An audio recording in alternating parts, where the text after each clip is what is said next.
Hello साथीहरू, आज चाहिँ असार 15 हैन। अन्त असार 15 को धेरै धेरै शुभकामना तपाईहरुलाई। अन्त म चाहिँ के गर्नु आँटेको छु भनेर चाहिँ देखाउँदैछु ल तपाईहरुलाई। अब अलिअलि रेडी हुँदैछ हैन। आमाले भित्रदेखि दही लिएर आउँदैछ। यहाँ भाइ चाहिँ खुसी छ कतिखेर दही केरा चिउरा खानु भनेर चाहिँ। मलाई त्यो आँप त त्यस्तो मन पर्दैन। यहाँ डल्ली आउँदैछ। दही हाल्दिनु अरे फर्स्ट यहाँ।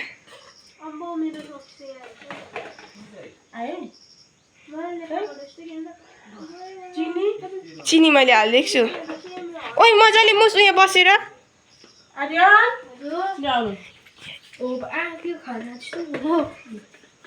दही हो आँप त अहिले काटेर हालिदिन्छु ल। हालिदिहाल्नु ल। त्यो बहिनीको आफू चाहिँ खरे नि त आँप पनि त्यहाँ भएको चाहिँ आरि। साथीहरू मेरो चाहिँ यो थालको हो प्लेटको होइन। अनि त्यहाँ भाइको यो आमाको। अन्त यहीँ हालेको त केमा हाल्नु अन्त एउटै भुँडीमा जान्छ त। अन्त त्यो भित्र गएर अलग अलग जाने बापो है भन्नु होइन भाइ। अब त्यो दही केरा चिउरा खाएर साथीहरू आज आँप खाँदैछु।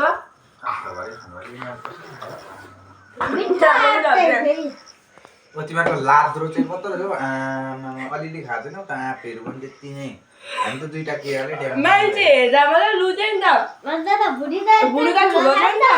तिमीहरूको लाद्रो चाहिँ हुनै रहेछ मैले माने। हामीले चाहिँ असार 15 खाइसक्यौँ है। हो नराटै असार 15 चाहिँ थाहा छैन हामीले। दही केरा चिउरा त्यो पो खायौँ त। केरा खाएर भुँडी चाहिँ ड्याप्पै भयो होइन। अब त्यस्तो आमामा अलिअलि मिठो होइन त आँप त झन् ठेट तेरिका। यस्तो गाई कि अब सबैको भन्दा बेसी जरा मेरै थिए है। मैले चाहिँ चोरेर खाएको सबैको यो पूजा दिदीको जुठो सोर्से मात्रैले चाहिँ।